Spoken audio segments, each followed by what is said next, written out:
welcome to our episode today. We are so thankful that you're joining us. I have invited one of my dear friends to come and share her story with you today. We think it's important to be able to share our individual stories because we are all significant and we are all unique. And so even though we have this similar diagnosis, we have all walked a different journey. And so I think it's important to be able to hear just the way different people have walked through it and their perspectives. It's important. And so this is my friend Katie Kaiser, and she, I'm just gonna let you tell it. So we have become really close friends, and I'm just grateful that you're here today. So thank you. Tell us about your story. Yeah, so to give like a little bit of background of where we're at. So it was about 4 months after my husband and I got married. I was in my last semester of college. Wait, how old were you? I was 24. So 24 years old. Just had a wedding last semester of college, and one day I'm getting dressed and my husband is sitting in the mirror. He goes, "Did you notice you have like this lump like on your breast?" And I was like, "No, I didn't." And my mom had breast cancer before, so it's always been like something that. So how old was your mom when she had breast cancer? I've never asked you that. My mom was probably in her late 40s, early 50s. Okay. They caught it really early. She did, a couple rounds of chemo, and she was good. And how old were you whenever that happened? I was probably in like 6th or 7th grade. So like 13. Yeah, so about like 13. And that was a challenging time for our family, and so that had always stayed with me. Yeah. And it had always been, kind of a fear. I'd always said, my biggest fear in life is getting cancer. Mm-hmm. Like, I can handle spiders and all these other things, but like that was my biggest fear. And so when my husband brought that to my attention, I'm like immediately panicked. Yeah. And so I had gone to go see my OBGYN, and I presented with a lump. My breast was swollen, and I was having radiating pain through one of my breast. She did an assessment, and then, had said I was probably drinking too much caffeine. Yeah, I heard the same thing. I'm sure you guys have too. Yes. So she was like, that's what happens to my breasts. My breasts do this when I drink too much caffeine, and that didn't sit well with me. I've been highly caffeinated for most of my life, and this is never something that's happened before. And so I said, I don't feel right about this. I just had this gut feeling that something just wasn't right. And well, thank God. Yeah. And so I, as politely as I could, asked for, a referral to maybe get an ultrasound done, or, a next step. Right. Now, how did they respond to you when you asked that? Because they treated me like I was being a hypochondriac, and it was really... I feel like I don't remember like a ton of it, because I think it's just, like trauma block. Yeah. I remember there being like a little bit of pushback of her being like, everything's fine. This is not a big deal. That like, this is totally normal. This happens. And my undergrad is in public health, and with that, a lot of the education that we receive for that particular career field is, being an advocate and being a patient advocate and things like that. And I feel like if I had not had that type of learning, I'm a very like passive person. I don't really like conflict. So, I'm looking at this medical professional that has been my doctor since I was like old enough to be able to go to a woman doctor. And it still just didn't sit right with me. And I'm thankful for that. Mm-hmm. So I get a referral to go get an ultrasound done. And, I'm listing my whole like medical history. By this time, I've already gone through like a deep dive of like my whole family history, because I'm like, well, I need to know if there's any other familiar ties with cancer that I may not be aware of. And I actually had found 2 other family members that had had breast cancer on my mother's side. So I'm noting this all in like, my patient paperwork, and, I'm pretty tightly wound up like going back there. And so, this ultrasound tech does the ultrasound, And she tells me, oh, you just have a cluster of cysts.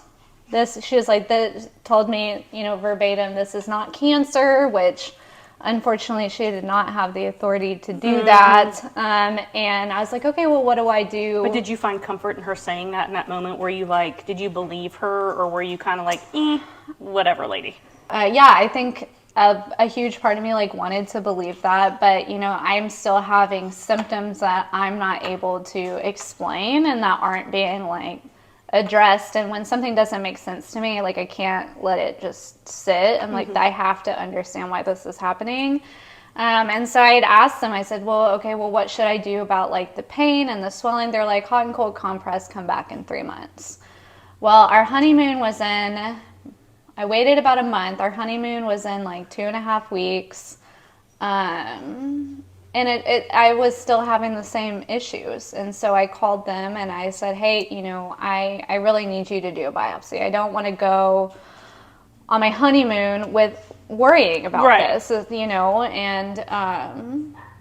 so they agreed and I got a biopsy done, which was also traumatic. They went past the numbing agent in all 3 areas that they biopsied. And then a week later, they called me and told me that I had cancer in all the areas that they had biopsied.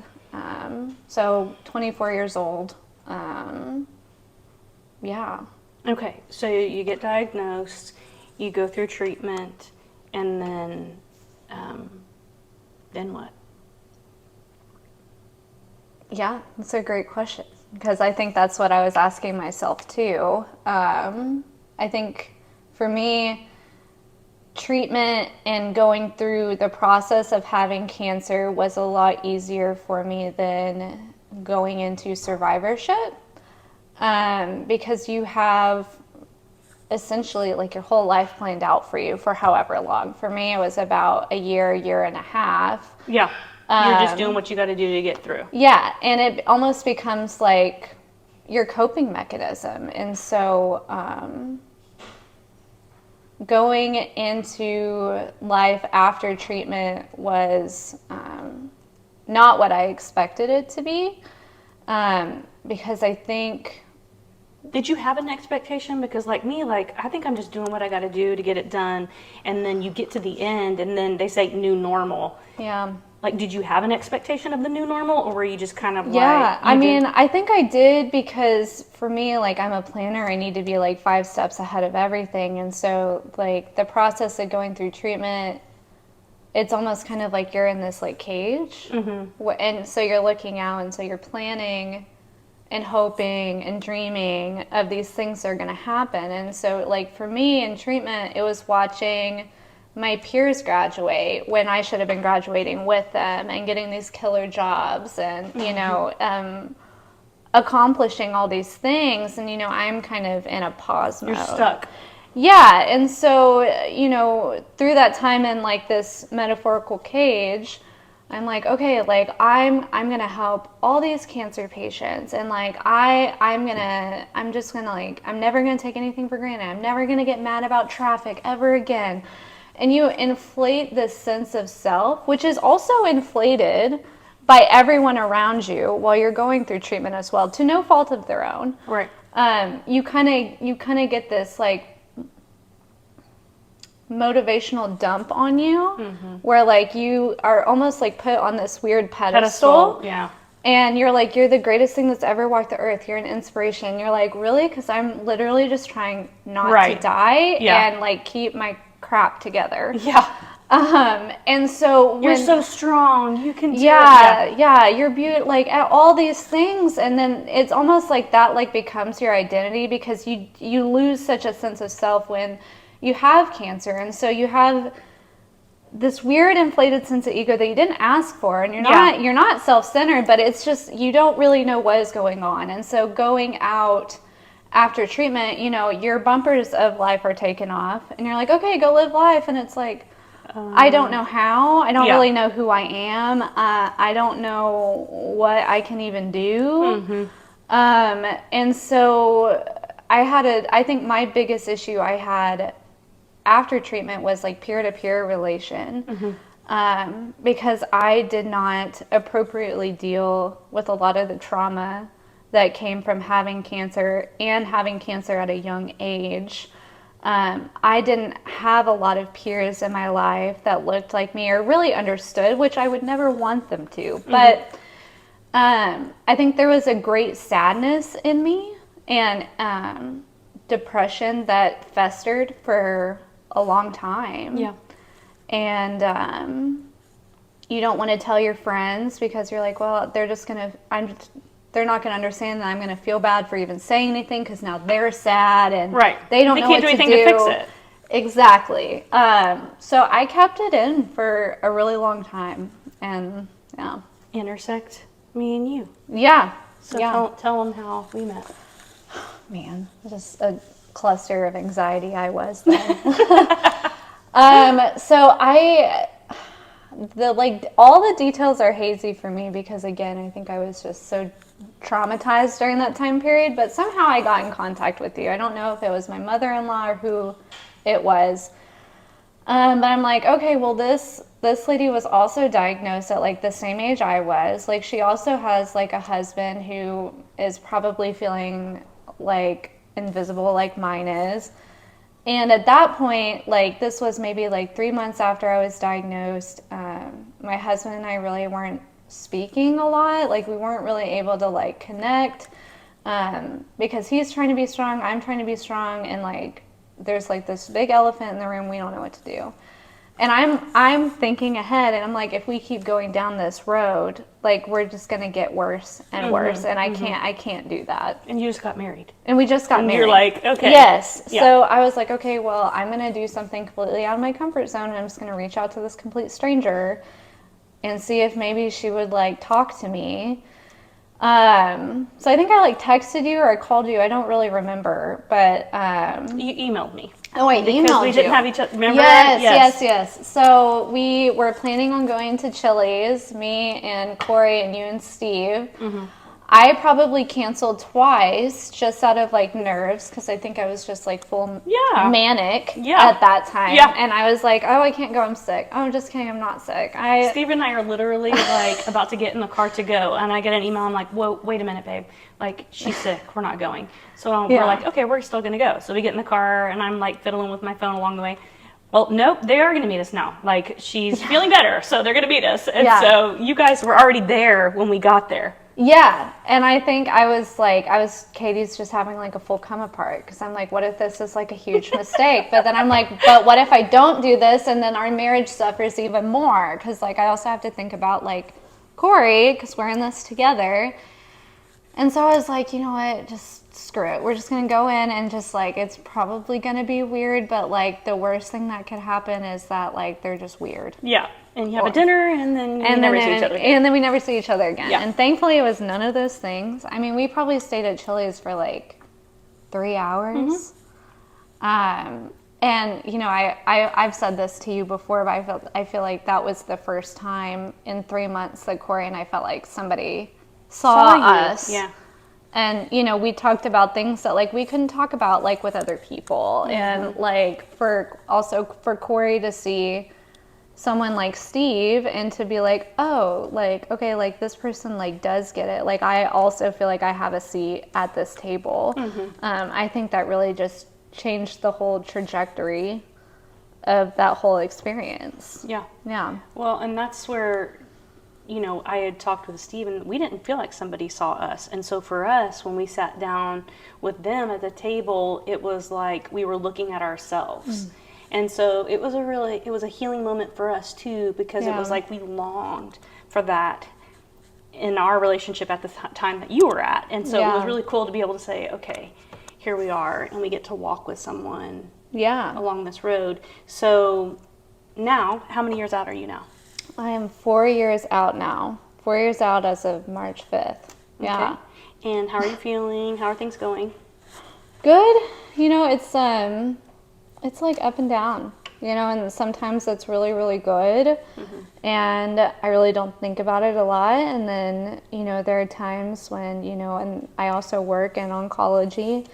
And so a lot of research studies that we look at and things, it all pertains to cancer patients. And so sometimes like I'm like, oh man, like this is like triggering me. And other times it doesn't. It's just, it just, I don't know. think it's good It's that messy. you said that. Yeah, well, and I think that, that's valid that you said that, because like we say, it's like a roller coaster. Yeah. And we say this all the time, and the longer out, I think some people, they want to close the door to this chapter and they want to move on with life.